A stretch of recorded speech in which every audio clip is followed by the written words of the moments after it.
আসসালামু আলাইকুম ওয়া রাহমাতুল্লাহি ওয়া বারাকাতুহু। আজকের এই বিষয়টি আমাদের সবাইয়ের জন্য অত্যন্ত গুরুত্বপূর্ণ। আল্লাহ তোমার কষ্ট জানেন, ধৈর্য ধরো।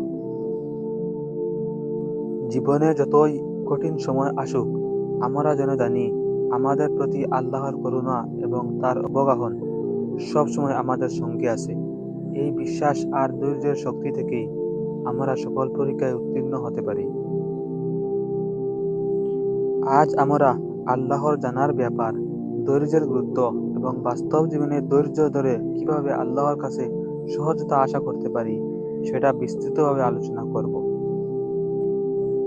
আল্লাহ এমন এক সত্তা যিনি আসমান ও জমিনের প্রতিটি কণার খবর নেন। কুরআনে আছে, ইন্নাল্লাহা লা ইয়াখফা আলাইহি শাইউন ফিল আরদি ওয়ালা ফিস সামা। পৃথিবী বা আকাশে কিছুই আল্লাহর কাছ থেকে গোপন থাকে না।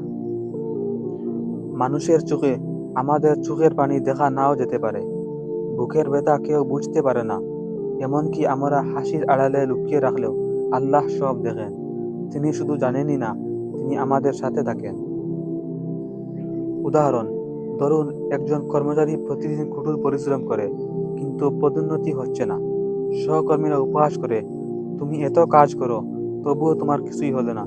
চারপাশে কেউ বুঝতে পারছে না তার কষ্ট, কিন্তু আল্লাহ সব দেখছেন। তার প্রতিটি পরিশ্রম, প্রতিটি দীর্ঘশ্বাস আল্লাহর কাছে লিপিবদ্ধ হচ্ছে। হয়তো একদিন তিনি এমন দরজা খুলে দেবেন যা ওই কর্মচারী কল্পনা করতে পারবে না। ভাই বোন, মনে রাখো, তোমার চোখের অশ্রু বৃথা যায় না। আল্লাহ তোমার কষ্ট জানেন। ধৈর্য ও তাকুয়া। ধৈর্য মানে শুধু চুপ করে থাকা নয়। ধৈর্য মানে হলো আল্লাহর উপর ভরসা রেখে চেষ্টা চালিয়ে যাওয়া। যখন আমরা ধৈর্য ধরি তখন আল্লাহ আমাদের শক্তি দেন। কুরআনে আছে, ইন্নাল্লাহা মাআস সাবিরিন। আল্লাহ সবসময় ধৈর্যশীলদের সাথে। উদাহরণ, একজন ব্যবসায়ী কঠিন মুখে পড়ল। অন্যরা বলে তুমি শেষ হয়ে গেছো, কিন্তু সে ব্যঙ্গে পড়ে না। সে রাতে কান্না করে, আল্লাহর কাছে দোয়া করে, সকালে আবার নতুনভাবে শুরু করে। কয়েক মাস পর তার ব্যবসা আগের চেয়েও বড় হয়ে গেল। হয়তো আজ আপনারও ব্যবসা, চাকরি বা পড়াশোনায় ব্যর্থতা এসেছে। মনে রাখুন, ধৈর্য মানে হার মানা নয়, বরং চেষ্টা চালিয়ে যাওয়া। দুঃখের মধ্যে আল্লাহর স্মরণ। মানুষের কাছে দুঃখ শেয়ার করলে তারা হাসবে, মজা নেবে বা ভুলে যাবে, কিন্তু আল্লাহর কাছে বলা মানে এমন এক দরজায় কড়া নাড়া যেখানে কখনো ফেরত দেওয়া হয় না। কুরআনে বর্ণিত আছে, আলা বিযিকরিল্লাহি তাতমাইন্নুল কুলুব। আল্লাহর স্মরণেই অন্তর শান্তি পায়। উদাহরণ, একজন মা রাতে সন্তানের অসুস্থতায় কান্না করছে, কেউ শুনছে না, কিন্তু সে যখন সেজদায় পড়ে আল্লাহর কাছে কান্না করছে, তখন আল্লাহ তা লিখে রাখছেন। হয়তো সেই কান্নার কারণেই তার সন্তান সুস্থ হয়ে যাবে। আপনার কষ্ট, আপনার কান্না, সবকিছু আল্লাহ শুনছেন। শুধু তাকেই বলুন, তিনি ভুলবেন না। কষ্টের শিক্ষা। কষ্ট আমাদের মনকে শক্ত করে। আল্লাহ পরীক্ষা ছাড়া কাউকে বড় করেন না। কুরআনে আল্লাহ বলেন, আসা আন তাকরাহু শাইআন ওয়া হুয়া খায়রুল লাকুম। তোমরা যা অপছন্দ করো তাতেই হয়তো তোমাদের জন্য ভালো আছে।